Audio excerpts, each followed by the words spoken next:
মা কি আমাকে নিয়ে যেতে পারছিলেন না? স্বার্থপরের মতো একা একা শান্তির ঘুম ঘুমাতে চলে গেলেন নাকি আমি ওনার কাছে বোঝা হয়ে গিয়েছিলাম যার জন্য এত তাড়াতাড়ি আমাকে একা করে চলে গেল? এর বয়স এখন 19-এর কাছাকাছি। ওর ছোট বোনের বয়স 15 কি 16 হবে। এর যে কম সুন্দরী হওয়ার জন্য অনেকটা হিংসে হয় ওর, আর সেই জন্যই তো আজকে তীর মাথার সব চুল মাকে দিয়ে জোর করে কাটিয়ে দিল। হ্যাঁ, বলে রাখা ভালো, তীর আপন মা অনেক ছোটবেলায় মারা গেছে। এখন যে আছে সে হচ্ছে তার সৎ মা। হাতে থাকা চুলগুলো সহ তীর পুকুরের পানিতে শো করে তলিয়ে গেল। এই সাঁতারও জানে, তবে আজ আর সাঁতার কাটার কোনো ইচ্ছেই নেই। এই গভীর পুকুরে তার আজ তলিয়ে যেতে ইচ্ছে করছে।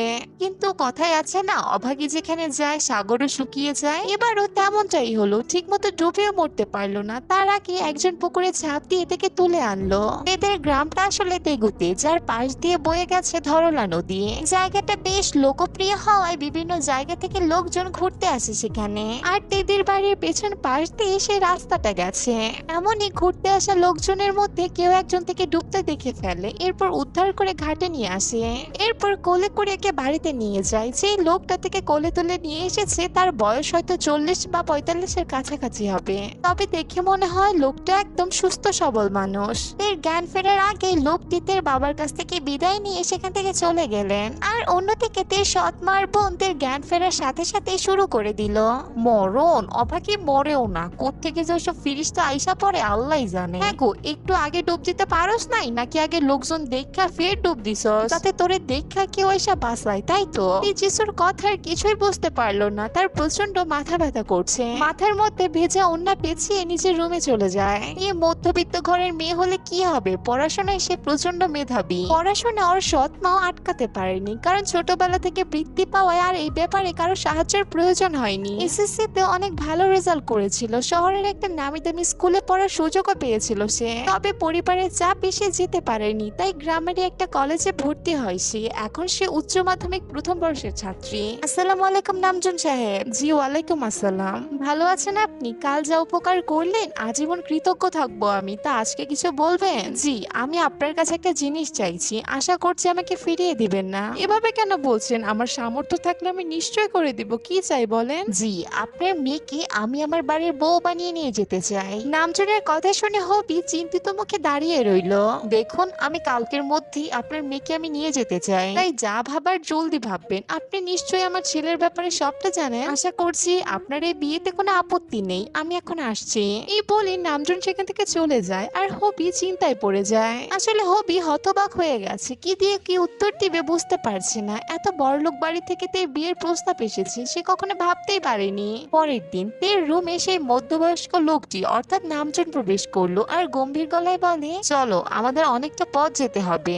এরপর তে সবাইকে বিদায় জানিয়ে নামজনের সাথে বেরিয়ে পড়লো। জমকালো সাজে সাজানো একটি আলিশান রাজপ্রাসাদের মতো বাড়ির সামনে এসে গাড়িটা থামে। সঙ্গে সঙ্গে বাড়ির বাইরে থাকা সিকিউরিটি এসে গাড়ির দুপাশের দরজা খুলে দেয়। এক পাশ থেকে নামজন সাহেব বেরিয়ে আসে, গাড়ি থেকে নেমে অন্য পাশের দরজার কাছে গিয়ে হাত বাড়িয়ে দেন উনি। নামজনের হাত থেকে উপেক্ষা করে গাড়ি থেকে বেরিয়ে আসে তে। এতে নামজনের একটু খারাপ লাগলেও সে কিছুই বলল না, কারণ তার ছেলে খুবই ব্যস্ত মানুষ, এমন হওয়াটাই স্বাভাবিক ছিল।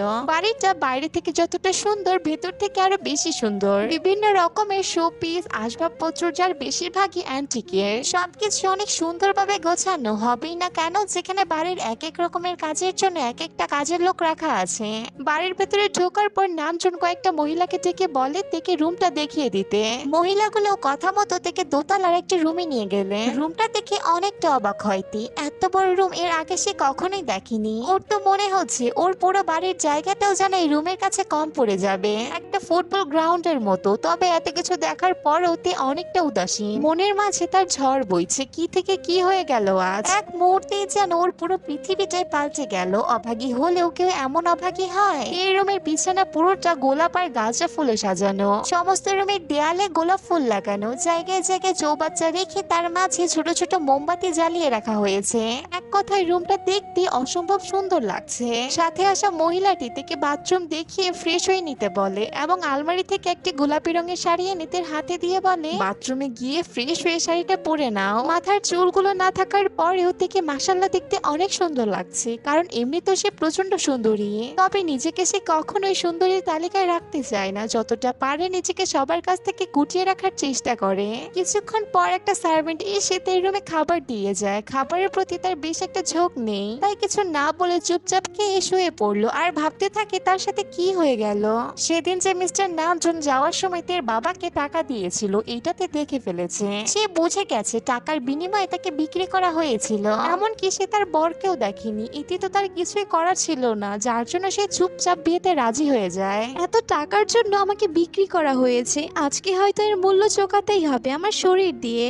সব শুয়ে শুয়ে ভাবতে থাকে আর তার চোখ দিয়ে অনবরত পানি পড়ছে। বেশ কিছুক্ষণ পর একজন দরজায় নক করে। আমি কি ভেতরে আসতে পারি? তে অবাক হয়ে তাকিয়ে রইল আর নরম কণ্ঠে বলে, জি আসুন। দরজায় তাকাতে তার চোখ আটকে যায়। সাদা শার্ট, কালো প্যান্ট, হাতের উপর গুছিয়ে রাখা সাদা অ্যাপ্রন, গলায় ঝোলানো স্টেথোস্কোপ সহ একজন সুদর্শন যুবক রুমে প্রবেশ করলো। চুলগুলো অগোছালো হয়ে আছে, লোমবিহীন গাল চকচক করছে, এতে যেন ছেলেটির সৌন্দর্য আরো বেড়ে গেছে। হাসি দেওয়ায় ছেলেটির ঠোঁটের নিচের কালো তিলটি বেরিয়ে এলো, যেটা ছেলেটির সৌন্দর্য আরো দ্বিগুণ বাড়িয়ে দেয়। সে এতক্ষণ যাবৎ মুগ্ধ চোখে ছেলেটির সৌন্দর্য দেখছিল, হঠাৎই নিজের চোখ নামিয়ে নেয় আর ভয়ার্থ কণ্ঠে বলে, আপনি কে? কেন দেখতে পারছেন না? আর যাই হোক, আমি কিন্তু ভূত নই, এ ব্যাপারে নিশ্চিত থাকতে পারে। আমি আপনার ঘাড় মটকাবো না। আপনি কি আমাকে চেনেন? তীর এরকম বোকা বোকা প্রশ্ন শুনে ছেলেটা জোরে জোরে হেসে দেয়। বাবা ঠিকই খোঁজ নিয়েছিল আপনার ব্যাপারে। আপনি তো দেখছি আসলেই অনেক বোকা। আচ্ছা, আপনাকে চিনবো না তো কি অন্য মেয়েকে চিনবো?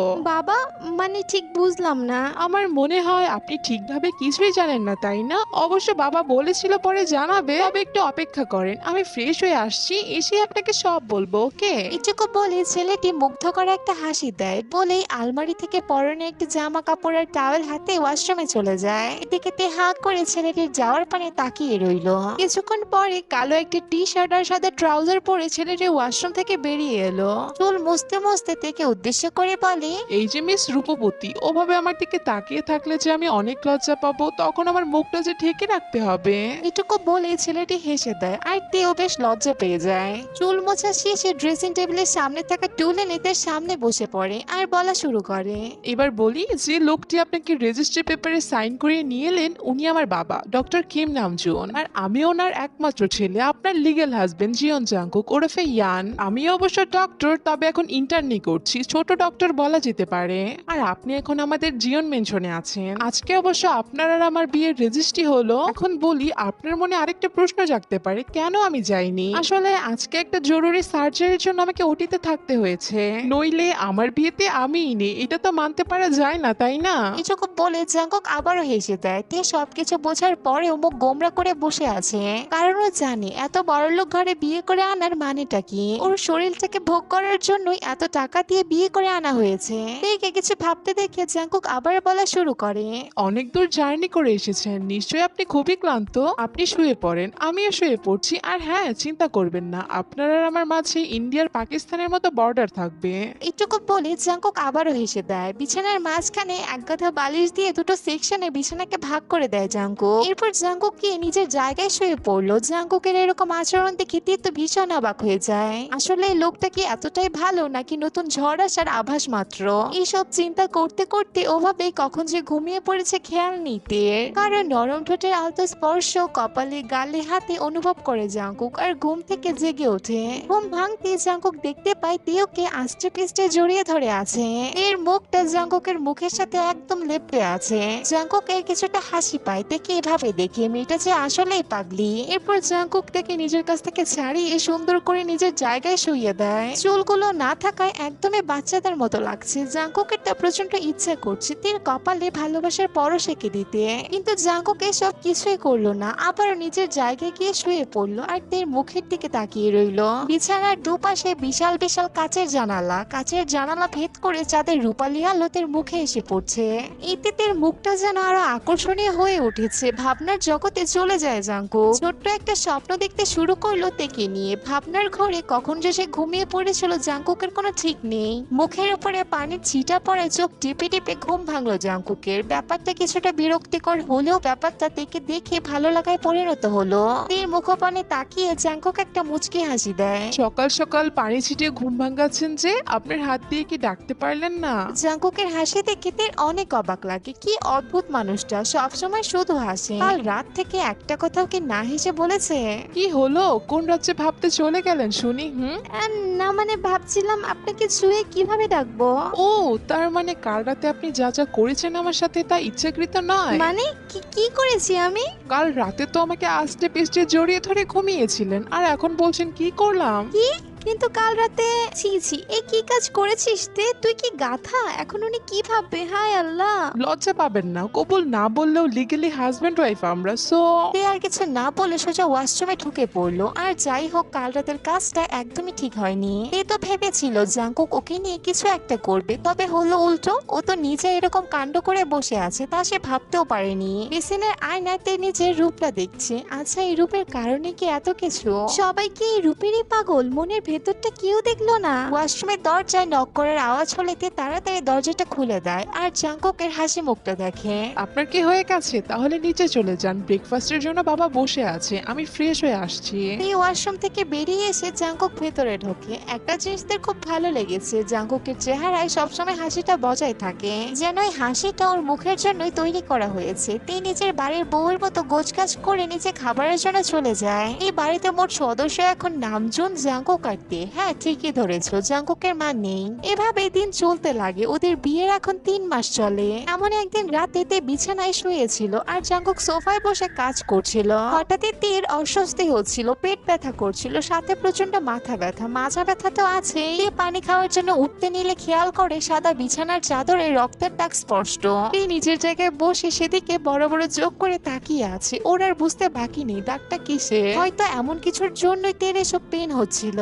এই মুহূর্তে তের এতটা লজ্জা লাগছে বলে বোঝানো যাবে না। তে একবার জাঙ্কুকের দিকে তাকায়, চোখে চোখ পড়তে জাঙ্কুক ব্যাপারটা বুঝতে পারে, তাড়াতাড়ি রুম থেকে বেরিয়ে যায়। বেডশিটের ওপরে ব্লাড দেখতে গায়ে কেমন কাটা দিয়ে উঠছে। কোনো কিছু না ভেবে বিছানা থেকে নেমে একটানে বেডশিটটা নিয়ে তে ওয়াশরুমে চলে যায়। বেডশিটটা কাচতে কাচতে তে এক পর্যায়ে ভিজে যায়, তাই একই সাথে নিচেও গোসলটা সেরে ফেলে। তবে এবার সে পড়লো আসল ঝামেলায়। তড়িঘড়িতে কাপড় আনতেই ভুলে গেছে। এবার উপায়? আচ্ছা, উনি তো এখন রুমে নেই, তাহলে তোয়ালেটা পেঁচি আমি গিয়ে কাপড় চোপড়টা নিয়ে আসি। যেমন ভাবনা তেমন কাজ। গায়ে একটা টাওয়েল পেঁচিয়ে ওয়াশরুম থেকে বেরিয়ে আলমারির সামনে গিয়ে দাঁড়ায়। কিন্তু কি আর করার, ভাগ্যবশত দুজন মুখোমুখি হয়ে যায়। স্যানিটারি ন্যাপকিনের প্যাকেট হাতে দরজা খুলে রুমে প্রবেশ করলো জাঙ্কুক। রুমে ঢোকার সাথে সাথে তের এরকম অবস্থায় দেখে হকচকিয়ে যাওয়ার অবস্থা হয়েছে। তেও স্ট্যাচু হয়ে ওভাবেই দাঁড়িয়ে আছে। আম সরি দে, আসলে এটা তোমার দরকার ছিল তাই নিয়ে আসলাম। থ্যাঙ্কস আপনাকে। হাজবেন্ডকে থ্যাঙ্কস বলতে হয় না। কি বলবো তাহলে? এই তুমি তো আনরোম্যান্টিক কেন বলো তো? আমি জানি না, আপনি যান, আমি চেঞ্জ করব। জাঙ্কুক হাসতে হাসতে রুম থেকে বেরিয়ে যায়। জাঙ্কুকের কাজটা তের প্রচন্ড ভালো লেগেছে। হয়তো জাঙ্কুকও জানতো তের এমন মুহূর্তে এসব কিছুর প্রস্তুতি নেই, তাই সাথে সাথে গিয়ে ন্যাপকিন কিনে নিয়ে আসলো। তে একটা মুচকি হাসি দেয়, এরপর জামা কাপড় নিয়ে ওয়াশরুমে চলে যায়। এই 3 মাসে তে আর জাঙ্কুক অনেকটা সহজ হয়ে গেছে, তবে ওদের মধ্যে ওরকম কোনো সম্পর্ক তৈরি হয়নি। এই জাঙ্কুককে এখনো পুরোপুরি মেনে নেয়নি, আর জাঙ্কুকও তের উপরে কোনো অধিকার দেখাতে আসেনি। রুমের বাইরে প্রায় অনেকক্ষণ ধরে দাঁড়িয়ে আছে জাঙ্কুক। ভেতরে ঢুকতে তার অনেক লজ্জা করছে। যাই হোক, এমন কিছু হবে সে ভাবতে পারেনি। রুমে যাবে যাবে করেও যাচ্ছে না। যা হবার হয়ে গেছে, আমারই তো বউ, এতে সমস্যা কোথায়? এসব ভেবে জাঙ্কুক দরজার নকের দিকে হাত বাড়ালো। অমনি ভেতর থেকে কেউ দরজা খুলে দেয়। নীল রঙের 3 পিস, সাদা ওড়নাটি মাথায় জড়ানো, চোখে মুখে বিন্দু বিন্দু জলের ফোঁটা লেগে আছে, যে কারণে তার চেহারাটা আরো আকর্ষণীয় ও নেশা ধারালো লাগছে। জাঙ্কুক মলিন চেহারায় থেকে দেখছে। হাতে তুড়ি বাজানোর শব্দে জাঙ্কুক ভাবনার জগৎ থেকে বাস্তবে ফিরে আসে। ধন্যবাদ আপনাকে ধন্যবাদ? আমার সমস্যাটা বোঝার জন্য। মানে আমি বলতে চাচ্ছিলাম যে শুধুই ধন্যবাদ। আমি বুঝতে পারছি আপনি আমার কাছ থেকে কি শুনতে চাইছেন, কিন্তু আমি সত্যি কথা বলছি, ওটার জন্য আমার অনেক সময় লাগবে। জাঙ্কুক হালকা হেসে সেখান থেকে চলে যায়। বেশ কিছুক্ষণ পর রুমে এসে থেকে জানায় কাল ওর ফ্যামিলি থেকে সবাই আসছে। এ বুঝতে পারছে না খুশি হবে নাকি কষ্ট পাবে, কারণ ওরা আপনজন হলেও শান্তি দেওয়ার মানুষ নয়। পরের দিন কথা মতো তেদের বাসা থেকে সবাই চলে এসেছে, সাথে ওর সৎ বোনও এসেছে। লিসার চরিত্র তেমন সুবিধার নয়, যেখানে বড়লোক ছেলে দেখে সেখানে ঘষাঘষি শুরু করে। এখানেও তার কোনো ব্যতিক্রম হয়নি। জাঙ্কুকের উপর তার অনেক আগে থেকে নজর ছিল। রেজিস্ট্রির দিন তো জাঙ্কুককে দেখেনি, পরবর্তীতে জাঙ্কুককে তার বাড়িঘর দেখে সে পুরোপুরি পাগল হয়ে যায়। বরাবরই তার রূপের উপর হিংসা করতো লিসা। এবার তার স্বামী সংসারের উপর তার লোভ আসে। সন্ধ্যার দিকে জাঙ্কুক অফিস থেকে ফিরে ক্লান্ত শরীর নিয়ে বিছানায় গা এলিয়ে দেয়। তে রুমে এসে দেখে জাঙ্কুক বিছানায় শুয়ে আছে। তে এবার চলে যায় ঠান্ডা পানি আনতে। সেই সময় লিসা রুমে আসে আর জাঙ্কুকের শোয়া অবস্থায় তাকে জড়িয়ে ধরে। জাঙ্কুক চোখ বন্ধ করেছিল এরকম কারো স্পর্শে হুড়মুড়িয়ে তাকায় আর দেখে লিসা এক ধাক্কা দিয়ে তাকে দূরে সরিয়ে দেয়। জাঙ্কুক প্লিজ আমাকে নিজের করে নাও, ওর থেকে বেশি ভালোবাসবো আমি। আমার দিকে তাকাও, আমি তের চেয়ে বেশি সুন্দরী, কোনো কিছুর কম নেই আমার। আমি যতদূর জানি ও তোমাকে টাচও করতে দেয়নি, কিন্তু দেখো জাঙ্কুক আমি তোমাকে সব দিব, সব বেশি বেশি দেব। Lisa, don't cross your limit. তুমি তের বোন আর আমারও বোনের মতো। এত নোংরা ধারণা তোমার মাথায় কি করে আসলো? তুমি আমাকে ভুল বোঝো না জাঙ্কুক, নিশ্চয়ই হইতে আমার নামে তোমার কাছে খারাপ কথা বলেছে। দেখো তুমি ওর কথা বিশ্বাস করো না, ও খারাপ একটা মেয়ে, লোভী একটা মেয়ে। তুমি বরঞ্চ আমাকে বিয়ে করো। এইসব কথার পরপরই একটা থাপ্পড়ের আওয়াজ শোনা যায়। জাঙ্কুক সামনে তাকাতেই দেখে লিসা গালে হাত দিয়ে দাঁড়িয়ে আছে আর পাশে অগ্নিচক্ষু দৃষ্টিতে তাকিয়ে আছে তে। আমি কল্পনাও করতে পারিনি তুই এতটা নিচে নামতে পারবি। ছি, বোনের স্বামীর সাথে এরকম নোংরামো করতে তোর একটুও বাধলো না লিসা? তোকে তো আজকে উচিত শিক্ষা দিতেই হবে। চল মায়ের কাছে সব কুকৃতির কথা বলবো। এ বোন, আমার ভুল হয়ে গেছে, এবারে তো মাফ করে দে, তোর পায়ে ধরছি, মাফ করে দে। শুধু জাঙ্কুক কেন, আর জীবনে কারোর সাথে এরকম করব না, মাফ করে দে আমাকে। তোকে অনেক ছাড় দিয়েছি লিসা, এবার তুই আমার স্বামীর দিকে হাত বাড়িয়েছিস, এবার তো শাস্তি পেতেই হবে, না হলে তুই শুধরাবি না।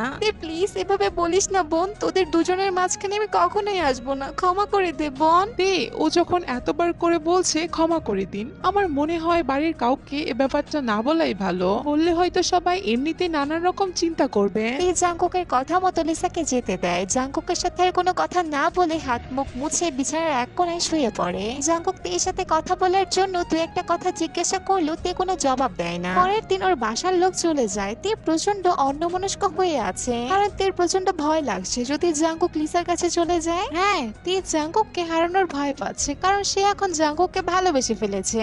এই শুনুন, আপনাকে একটা কথা বলার ছিল। এর আগে আমার একটা কথা বলার ছিল। আমরা তো কবুল বলে বিয়ে করিনি ঠিকই, কিন্তু কিন্তু কি, এখন আর আপনি বিয়েটা মানতে চাইছেন না, তাই তো? জাঙ্কুক তের কথার কিছু বুঝতে পারলো না। না মানে জাঙ্কুক যেটা বলতে চাইছিল তে সেটার বিপরীতটা বলছে। এই, কে বলেছে তোমাকে এইসব কথা? আচ্ছা আপনি সত্যি করে বলেন না, আপনি কি লিসাকে ভালোবাসেন? এই, পাগল হয়ে গেছো তুমি, যা তা কথা বলছো। এই দেখো, আমার দিকে তাকাও, এভাবে কান্না করছো কেন? আমি বলতে চাইছিলাম আমরা তো জাস্ট সাইন করে বিয়ে করেছি, কবুল তো বলিনি। তাই ভাবছিলাম এখন এটা সেরে ফেলবো, কারণ আমার যে বাবা হতে না মানে আমরা কাল ইসলামিক শরীয়তে বিয়েটা সেরে ফেলবো। তোমার কিছু কেনার থাকলে বলো। না, আমার কিছুই লাগবে না, শুধু আপনাকে হলেই চলবে। কি কি কি বললো তুমি? না, কিছুই বলিনি। তে লজ্জায় রুম থেকে দৌড়ে বেরিয়ে যায় আর জাঙ্কুক নিজের মাথা চুলকে হেসে দেয়। পরের দিন হালকা কিছু মানুষের উপস্থিতিতে ওদের বিয়েটা শেষ করা হয়। কিছু সংখ্যক লোকজনের সমাগম হলো বাড়িতে। সাদা শার্টের ওপরে কালো কোট ও কালো প্যান্টে জাঙ্কুককে দারুণ লাগছে। নিজেকে পারফেক্ট দেখাচ্ছে কিনা এটা জাঙ্কুক আয়নায় দেখছে। এরই মধ্যে ওয়াশরুম থেকে বেরিয়ে এলো তে। লাল আর কালোর মিশ্রণ একটি শাড়ি পরেছে সে। ওয়াশরুম থেকে বেরিয়ে তে জাঙ্কুকের দিকে হাঁ করে তাকিয়ে থাকে আর বলে, বাবা, আপনিও কালো পড়েছেন? Wow, what a coincident. হ্যাঁ, আমিও তো তাই ভাবছি। আচ্ছা, ভাবাভাবির পর্ব শেষ, এবার নিচে চলুন তো, নইলে বাবা আপনাকে কিছু না বললেও আমাকে কিন্তু আস্ত রাখবে না। আচ্ছা ঠিক আছে, চলেন। বিয়ের বাকি কাজ ভালোভাবে শেষ হয়ে যায়। এরপর খাওয়া দাওয়া হালকা গল্প গুজব করে সবাই চলে যায়। নিজের রুমে এসে জামা কাপড় পরিবর্তন করে ক্লান্ত শরীর নিয়ে জাঙ্কুক শুয়ে পড়লো। বিছানার মাঝখানে বালিশ দিয়ে কোনো বর্ডার না দিয়ে এসে চুপচাপ ক্লান্ত শরীর নিয়ে শুয়ে পড়লো। এবার তে বলে, এই যে মিস্টার, আপনি তো আজকে আমার জায়গা নিয়ে শুয়ে পড়লেন। আজ আর সেকশন আলাদা না করি, আমার খুবই ঘুম পাচ্ছে। আপনি প্লিজ আজকের মতো অ্যাডজাস্ট করে নেন, কাল থেকে না হয় বর্ডার দিয়ে শুভ। তে কিছু না বলে চেঞ্জ করে নেয়। এরপর বিছানার সামনে সোফায় গিয়ে সেলফ থেকে একটা বই নিয়ে বসে পড়লো। কিছু সময়ের ব্যবধানে জাঙ্কুক গভীর ঘুমে বিভোর হয়ে যায়। তে মনোযোগ সহকারে বই পড়ছিল। বইয়ের পাতার উপর থেকে চোখ তুলে জাঙ্কুকের দিকে তাকায় সে। একটা মুচকি হাসি দিয়ে বইটা বন্ধ করে ফেলে। ধীর পায়ে জাঙ্কুকের কাছে গিয়ে বসে। জাঙ্কুককে ভালো করে পর্যবেক্ষণ করার পর সে বুঝতে পারলো না জাঙ্কুক আসলে গভীর ঘুমে আছে। এই ডান হাতটা আস্তে করে জাঙ্কুকের মাথার চুলে ডুবিয়ে দেয় আর আস্তে আস্তে হাত বলতে থাকে। সে মনে মনে হাজারো কথা বলতে থাকে। আপনি যে আমাকে বোকা বলেন, আপনি তো নিজেই একটা বোকা, কিছুই বোঝেন না। অবশ্য বোঝার মতো তো আমি কিছুই করিনি। আপনি যে কেমন তা আমি প্রথম দিনই বুঝে গিয়েছি, কিন্তু আমি কেমন তা হয়তো আপনি এখনো বুঝতে পারেননি। আমার অতটাও যোগ্যতা নেই যে আপনার উপর রাগ খুব উজাড় করব। আমি নিতান্ত একটা ছোট পরিবারের মেয়ে। আপনার মতো ছেলের সাথে আমার যে বিয়ে হবে তা আমি কখনো কল্পনাও করতে পারিনি। যাই জানেন আপনি যতটা সুন্দর দেখতে তার থেকে হাজার গুণ সুন্দর আপনার মন মানসিকতা। আপনাকে যতটা দেখি ততটাই অবাক হই। আচ্ছা, আপনার ঠোঁটে সবসময় ওই হৃদয়ের কারণে হাসিটা কিভাবে থাকে বলবেন আমাকে? আপনার ওই হাসিটা দেখার জন্য যে আমি লুকিয়ে লুকিয়ে আপনার দিকে চেয়ে থাকি। জানেন কাল রাতে আপনার উপর আমি একটু রেগেছিলাম। আপনি যে আমাকে জড়িয়ে ধরেছিলেন তা আমি টের পেয়ে গিয়েছিলাম, কিন্তু আপনি এতটা ভীতু কেন বলবেন? যখনই আমি তাকালাম তখনই আমাকে ছেড়ে দিলেন। আর হ্যাঁ, আজকে ইচ্ছে করে শাড়িটা আপনার সাথে ম্যাচিং করে পরেছিলাম। আপনাকে আমি হয়তো এইসব কিছু মুখ ফুটে কখনো বলতে পারবো না, তবে আপনি যেদিন আপনার মনের কথা আমাকে বলবেন সেদিন এগুলো বুঝেই ফেলবেন। আমার তো এটাই মনে হয় আপনি আমার জীবনে পাওয়া সেই উপহার যা সারা জীবন ধরে আমার ঠোঁটে হাসি ফোটাতে পারবে। জাঙ্কুকের দিকে তাকিয়ে মনে মনে এসব ভাবছিল, হঠাৎ করে জাঙ্কুক চোখ খুলে। তোমার মনে আমাকে নিয়ে যে এত চিন্তা আগে তো জানতাম না। আপনি আপনি কখন উঠলেন? বউয়ের গায়ের এত সুন্দর সুবাসে আর ঘুমিয়ে থাকতে পারলাম না। কি বলছেনটা কি? আচ্ছা একটা আবদার করতে চাই, বিয়ের পর তো কোনো কিছুই করিনি। কি আবদার? আগে বলো তুমি আমার আবদারটা পূরণ করবে? আপনি বলেন, সম্ভব হলে ঠিকই পূরণ করব। জাঙ্কুক উঠে বসে তীর চোখে চোখ রেখে নিশালয় কণ্ঠে বলে, তুমি কি আমার বাচ্চার মা হবে? এই কথাটা শোনা মাত্রই তীর মুখটা তো দেখার মতো ছিল, লজ্জায় লাল হয়ে যাচ্ছিল, কান দিয়ে গরম হাওয়া বইছিল। প্রচন্ড লজ্জায় কি থেকে কি বলবে বুঝতে পারছিল না। কি হলো বলো না, হবে কি আমার বাচ্চার মা? আমি এসব জানি না। লজ্জা কেন পাচ্ছ? আমাকে অনুমতি দাও, আমি আর নিজেকে কন্ট্রোল করতে পারছি না। নিজেকে অনেক আটকে রেখেছি, তুমি যদি অনুমতি দাও তাহলে আর আজকে আটকাবো না। আপনার ইচ্ছা, আপনি যেটা বলবেন সেটাই হবে। জাঙ্কুক তখন তীর কোমর ধরে নিজের কাছে নিয়ে আসে আর ঠোঁটের কাছে ঠোঁট নিয়ে বিড়বিড় করে বলে, এত আপনি আপনি কিসের? হাজবেন্ড ওয়াইফের ভিতরে কোনো আপনি আপনি নেই। আচ্ছা ঠিক আছে। গুড, এখন বলো অনুমতি দিয়েছো তুমি? আচ্ছা ঠিক আছে, তুমি যেটা ভালো মনে করবে সেটাই হবে। বুঝেছি, তুমি এত সহজে হ্যাঁ বলার মানুষ না। জাঙ্কুক তখন থেকে হ্যাচকা টান মেরে বিছানায় শুইয়ে দেয়, তার উপরে ওঠে ঠোঁটে অনবরত চুমু খেতে থাকে। এটা ছিল ওদের প্রথম চুমু। তে চোখ বন্ধ করে ওর ভালোবাসা অনুভব করতে থাকে। বেশ কিছুক্ষণ কেটে যায়, তবে জাঙ্কুকের ছাড়ার কোনো নামই নেই। তীর জন্য এবার দম বন্ধ হয়ে আসছে। তে জাঙ্কুককে ছাড়ানোর চেষ্টা করছে। কি করছো? ছাড়ো, দোমাটকে মেরে ফেলবা নাকি? জাঙ্কুকের ধ্যান তখন ওতে ঠোঁট জোড়ার দিকে, সে থেকে বোঝানোর চেষ্টা করছে। প্লিজ জান, কথা বলো না, আমার আদর করতে সমস্যা হচ্ছে। আরে পাগল! জাঙ্কুক থেকে কিছু বলার সুযোগ না দিয়ে আবার ঠোঁট জোড়া দখল করে নিল। ঠোঁটে গলায় ঘাড়ে চুমু দিয়েই যাচ্ছে। এর কেমন জানি ভালো লাগছে, কেমন একটা শান্তি শান্তি ফিল হচ্ছে। এটা ওর স্বামীর দেওয়া প্রথম ভালোবাসা, ভালো তো লাগবে। জাঙ্কুকের বুকের ওপর থেকে কাপড় সরিয়ে আদর করতে থাকে। জাঙ্কুকের চুলগুলোতে অনবরত হাত বুলিয়ে দিচ্ছে, ঠোঁটের সাথে ঠোঁট মিলিয়ে চুমু খেতে থাকে। উত্তেজনার জন্য ছোট ছোট কামড়ও দিচ্ছে। ঠোঁটে ঠোঁট মেলানো অবস্থায় তার বুকে চাপ দিতে থাকে। কিছুক্ষণ পর ঠোঁট ছেড়ে দিয়ে নিচের দিকে নেমে যায়, গলায় মুখ ডুবে কিস করতে থাকে, সাথে লাভ বাইটও দিতে থাকে। এবার গলা ছেড়ে বুকে চলে আসে, মুখ দিয়ে ব্লাউজের হুক গুলো খুলে দেয় আর বুকে মুখ ডুবিয়ে দেয়। এদিকে দিয়ে চুল খামচে ধরে মুখ দিয়ে আওয়াজ করছে, জান আমি আর নিজেকে আটকাতে পারছি না, তুমি অনেক বেশি হট। তারপর জাঙ্কুক থেকে পুরোপুরি আনড্রেস করে ফেলে আর নিজেও আনড্রেস হয়ে যায়। এরপর তের সাথে মিলিত হয়, দুটি শরীর মিলেমিশে একাকার হয়ে যায়। প্রথমবার হাওয়ায় তে প্রচন্ড ব্যথা পাচ্ছে, আস্তে আস্তে চিৎকারও করছে। খুব বেশি ব্যথা করছে জান, তাহলে বলো আর করবো না।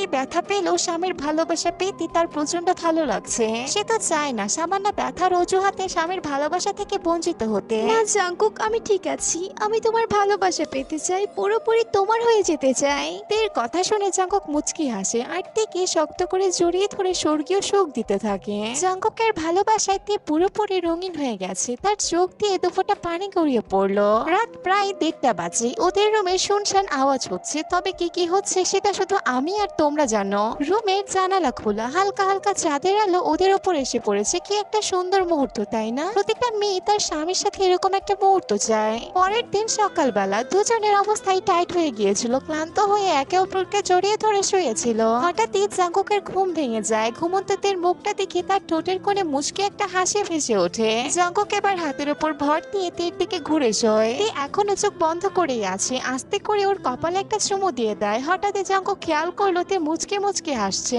জাঙ্কুকের আর বুঝতে বাকি নেই তে জেগে আছে। এবার দুষ্টুমি করে তে ঠোঁটে একটা চুমু দিয়ে দেয়। এবার তে চোখ মিলে তাকায় আর জাঙ্কুক তাকে শক্ত করে জড়িয়ে ধরে। এই ওঠো, অনেক হয়েছে, তুমি আমার কি অবস্থা করেছো বলো তো? জাঙ্কুক এবার তে নাকের সাথে নাক মিশিয়ে গভীর কণ্ঠে বলে, কেন, জামাইয়ের আদর কি তোমার ভালো লাগেনি? ব্যথা দিয়ে আদর করলে কার ভালো লাগবে শুনি? আচ্ছা তাহলে এখন নরম করে আদর করে দেখিয়ে বলো। এই বলে জাঙ্কুক তীর দিকে ঝুঁকে পড়ে। তীর জাঙ্কুককে ধাক্কা দিয়ে কাপড় নিয়ে সোজা ওয়াশরুমে চলে যায়। জাঙ্কুক তীর যাওয়ার দিকে তাকিয়ে মুচকি হাসে, কিছুক্ষণ পর ফ্রেশ হয়ে এসে নিচে চলে যায়। তেও নিচে যায় আর গিয়ে দেখে জাঙ্কুকের ফুপু আঙ্কেল সবাই এসে গল্প করছে। তেও ওদের সাথে যোগ দিল, তাল মেলালো। কথার মাঝে জাঙ্কুকের ফুপু একটা কথা বলে যা শুনে তে প্রচন্ড লজ্জা পেয়ে যায়। এই বৌমা, দাদা দাদি কবে হচ্ছি আমরা? দেখো এমনি আমরা বুড়ো হয়ে গেছি, আমি চাই না ছেলের ঘরে নাতি নাতনি না দেখে মরে যেতে। এই কথা শুনে তে আর বসে থাকতে পারলো না, লজ্জায় দৌড়ে রুমে চলে আসে। সেই ছোটবেলায় জাঙ্কুকের মা মারা যাওয়ার পর থেকে তার ফুপু তাকে কোলে পিঠে করে মানুষ করেছে। জাঙ্কুককে সে প্রচন্ড ভালোবাসে, নিজের সন্তান হিসেবেই মানে। আরে আরে কি হলো, বৌমা চলে গেল কেন? আরে আমার ছেলের বউটা একটু বেশি লাজুক, তুই এভাবে সবার সামনে কেন বললি? তাই বলে এত লজ্জা? যাই হোক, আমার ছেলের বউটা কিন্তু মাশাআল্লাহ। এই বলে উপস্থিত বড়রা সবাই হাসাহাসি করতে থাকে। দুপুর 1টার দিকে জাঙ্কুক বাসায় ফিরে এসেছে। তে শাওয়ার নিয়ে আয়নার সামনে বসে চুল ঝাড়ছিল। হঠাৎই জাঙ্কুক এসে তাকে পেছন থেকে জড়িয়ে ধরে, ঘাট থেকে চুল সরিয়ে মুখ ডুবিয়ে দেয়। আমি তোমার সাথে কথাই বলবো না। কেন, কি হয়েছে সোনা? রাগ করে কেন আসো? তুমি তখন আমাকে সবার সামনে একা রেখে চলে গিয়েছিলে। জানো আজ কত লজ্জার ব্যাপারটা হয়েছে? কেন, কি হয়েছে? ফুপু বলেছে আজ রাতে বাচ্চা নেওয়ার কাজ চালাতে। সে নাকি এই বছরে নাতি নাতদের মুখ দেখতে চায়। আরে আরে, এত লজ্জা পাওয়ার কি আছে? সব বড়রাই এমনটা বলে। তাই বলে বাবা ফুপা অনেকেই ছিল, আমি চিনি না, তাদের সামনেই বলতে হবে? আচ্ছা হয়েছে, তা ফুপু যা বললো, চলো আমরা আজ রাতে বাচ্চা নেওয়ার কাজটা শুরু করে দেই। এই ভর দুপুরে রাতে করব? আমি মাত্র শাওয়ার নিয়ে বের হয়েছি। তো কি হয়েছে, চলো না, আমার খুব ইচ্ছে করছে তোমাকে আদর করতে। কাল রাতেই তো করলে, এখন না, সরো, নিচে কাজ আছে। প্লিজ না এখন না। প্লিজ জান, প্লিজ। তুমি তো দেখছি এক কথার মানুষই না। এই জাঙ্কুককে ধাক্কা দিয়ে সরিয়ে দিতে গেলে জাঙ্কুক এক টান দিয়ে তাকে কোলে তুলে নেয়। আরে আর কি করছো? দরজা খোলা আছে তো, ছাড়ো। এত টেনশন নিচ্ছ কেন? ওয়েট জান। জাঙ্কুককে ভেতর থেকে দরজা জানলা দুটোই লাগিয়ে দেয় আর জানলার পর্দাগুলো টেনে দেয়। তে বিছানায় শুয়ে জাঙ্কুকের দিকে তাকিয়ে আছে। জাঙ্কুক এবার ধীর পায়ে তীর দিকে এগোতে থাকে। জাঙ্কুক, আজ কেন? ও অন্যদিন। অন্যদিন কেন? এক্ষুনি করব, বাচ্চা নিতে হবে তো। তুমি কেন বুঝতে চাইছো না? জাঙ্কুক নিচের শার্ট খুলতে খুলতে বলে, বউয়ের কাছে প্রাইভেট মোমেন্টে কোনো বোঝাবুঝির দরকার হয় না। তুমি কি পাগল হয়ে গেছো? এই দিনের বেলায় বাড়ি ভর্তি মানুষ, কেউ শুনে ফেলবে তো। কেউ শুনবে না, আস্তে ব্যথা দিব। রাতে করি। আচ্ছা রাতে করব, কিন্তু এখনো করব, তবে অল্প। এই পাগলটাকে নিয়ে কি করব আমি? বিয়ে করেছি বউকে 3 বেলা আদর করার জন্য, এখন তুমি না বললে তো হবে না। এটুকু বলে জাঙ্কুক তের উপরে ঝাঁপিয়ে পড়ে।